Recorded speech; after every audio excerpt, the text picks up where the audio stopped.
And we're going to start off by talking about a quarterback that TJ knows relatively well. He worked with him this offseason, Jordan Love. And I want to start out by talking about cloning. Cloning is the way of the world, and it is certainly the way of the NFL. Last offseason, the whole rage around the NFL was, how can I find the next Sean McVay, the next Rams Super Bowl coach? Anybody that shook hands with Sean McVay was a head coaching candidate. Matt LaFleur got a job. Zach Taylor got a job. Cliff Kingsbury got a job.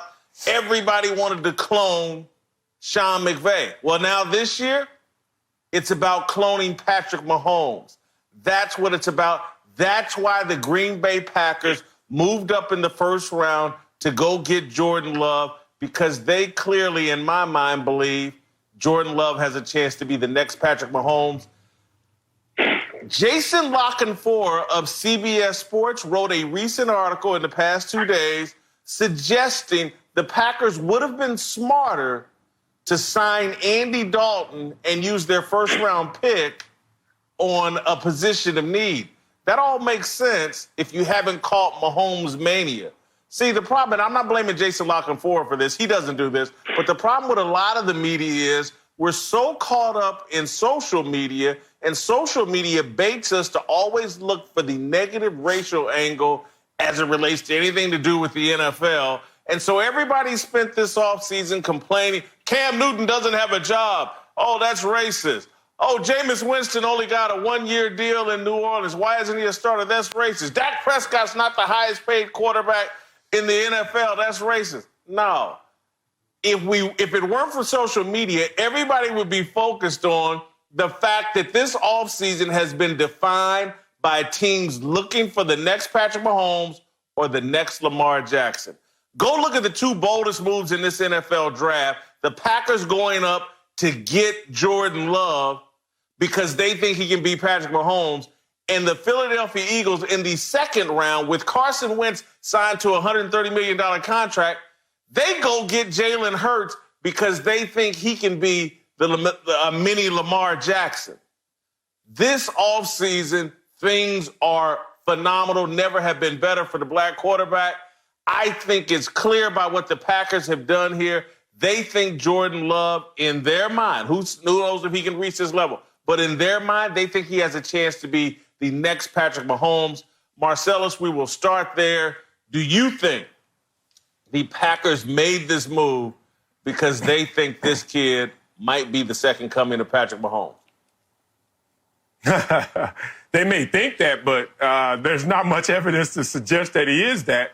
Let's use the Chiefs as an example, and Green Bay. The Chiefs didn't even know Patrick Mahomes was going to be Patrick Mahomes. And now Green Bay is going to try to replicate that same model and find the genius in selecting Jordan Love, who's going to be the next Patrick Mahomes, according to Jason Whitlock and maybe a few others. You think that the third-team All-Mountain West quarterback is now the next Patrick Mahomes? Woo! That's beyond 1 in a million. That's like 1 in Jason Whitlock dating Halle Berry. Like, it's really not going to happen. It's not that realistic. So, look, this is a guy who doesn't even have the same trajectory as Patrick Mahomes. Patrick Mahomes was a losing quarterback in college, but his touchdown-interception ratio vastly improved every year, and more importantly, his completion percentage got better every year. So even if he didn't have the overall team success, individually, looking at him in focus, you started to realize he was starting to pick this game up. That's not the same with Jordan Love in terms of his completion percentage, a roller coaster ride. We all know he was missing his top 3 targets and his coaching staff from the year before. But still, we don't have the evidence that supports he will be the next Patrick Mahomes. Could he be their franchise quarterback? Could he be a damn good quarterback? All those things are a yes. But Patrick Mahomes, who hasn't come into this NFL ever before, we're now going to see another one in a couple years. Give me a break. The problem with this is this. You got to think about how Patrick Mahomes came into the league. He was going to replace Alex Smith. With all due respect to Alex Smith, he not Aaron Rodgers. And so physically, Jordan Love has the traits where he can do this but you're replacing Aaron Rodgers or trying to replace Aaron Rodgers. They didn't know Patrick Mahomes would be this good. Him and Dan Marino, the only quarterbacks in league history in their first full year as a starter to throw for 5,000 yards. And so you're coming in behind Alex Smith. If you tell me in 1 year, is Jordan Love going to be ready to replace Aaron Rodgers? I'm going to say no, because physically it's on par. Mentally, it's not close. In 2 years, is that possible? Maybe, probably not. 3 years is more realistic. And then let's get into this. Green Bay has Devontae Adams. They don't have a Travis Kelce. They don't have a Tyreek Hill. Oh, and they don't have an Andy Reid. And so when you look at all of that, and Marcellus, you big on tangibles and intangibles, there's a lot of things missing in Green Bay that they have in Kansas City that lets that Patrick Mahomes show roll on. He has weapons around him. They don't have that in Green Bay. So in that sense, I wouldn't say Jordan Love is being set up to fail, but it's an uphill battle because you're going to be coming behind Aaron Rodgers, who's one of the best quarterbacks we've ever seen, and Mahomes didn't have that.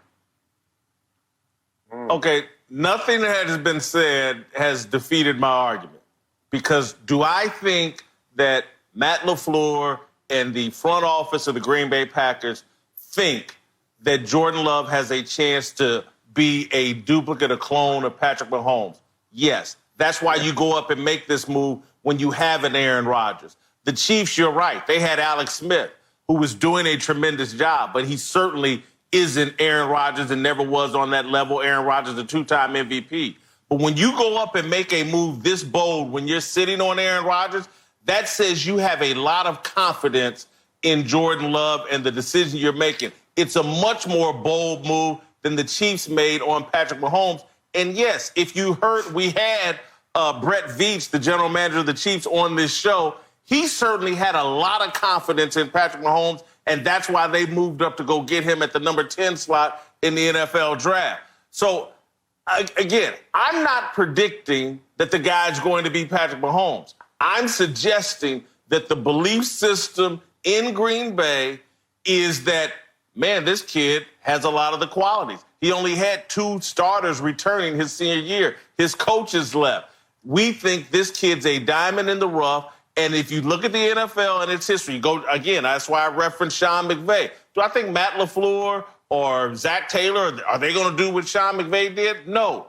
But does the NFL get into a mindset where they see something successful and then they say, I want some of that? Who looks like that? Who potentially plays like that? And when I go look at the decision to go get Jordan Love in the first round and then for Philly to go out and do what they did with Jalen Hurts, it's clear to me you have this success from Mahomes and Lamar Jackson. It has inspired other teams to go out and make bold moves trying to duplicate that.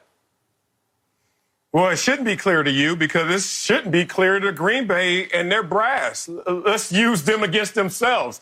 When they went up and got Deshaun Kaiser in a trade, they went out there and traded for Deshaun Kaiser because they felt like they missed out on him in this front office. How'd that turn out? And that was after Patrick Mahomes was in the NFL. They thought that they had the next Patrick Mahomes or certainly a diamond in the rough, and Deshaun Kaiser, who flamed out. And now they're going to strike again. So this is not even their first attempt of trying to succeed Aaron Rodgers in any respect. This is this front office. And I try to always find things that can culminate to give someone a positive review.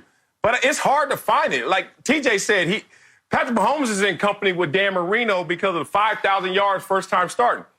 It's funny, Jordan Love's in company with Dan Marino, maybe not for the best reason, because he's the only other player in college football history to lead college football in interceptions and still go in the first round. Now, it worked out for Dan Marino, but really? So lightning's going to strike twice in the term of he's going to be the next Dan Marino, go from leading college in interceptions and a first rounder and have a great career.